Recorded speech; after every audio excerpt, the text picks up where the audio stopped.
We are Eric and Erin Lairsey, and we both work for the Augusta office of Families4Families. We have 4 biological kids. They're all teenagers, and we started fostering 8 years ago. And Shakira is the story I'd like to tell you about. When I found out about Shakira's foster care situation, I immediately responded back to the caseworker and said, how can we help? And it was a 17-year-old girl who had cancer, and she was not from our area, but all of her doctors were in our area. I went down to the hospital and met Shakira laying in her hospital bed. She was dark and depressed and sad. I came home that day and said to Eric, I think we're supposed to bring her home. So we started the process, and she came to live with us in September of 2023.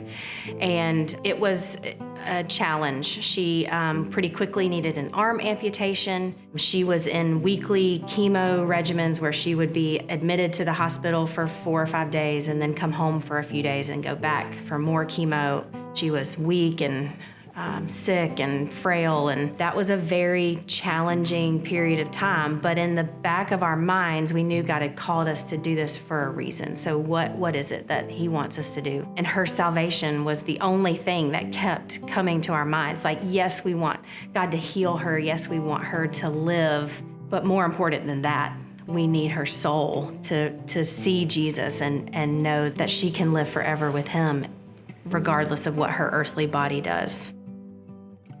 After several months, she comes to the place of accepting Christ as her Savior. We just saw things change. We baptize her, and then she asked us for a Bible for herself, but then also a Bible for her mom, a devotional for her mom, and a DVD player. She was so excited about it, and because of that, Shakira's mom started seeking out a church for herself to attend and a Bible study for her to attend. She was able to ring her bell that she was finished with chemo, but shortly after that bell ringing, we had a scan that discovered more cancer. The cancer had spread and was moving in all other places. And so while there's this miracle happening in her soul, her body is really kind of falling apart. It's tired. Before she passed away, Shakira got to see her mom's life be given to Jesus.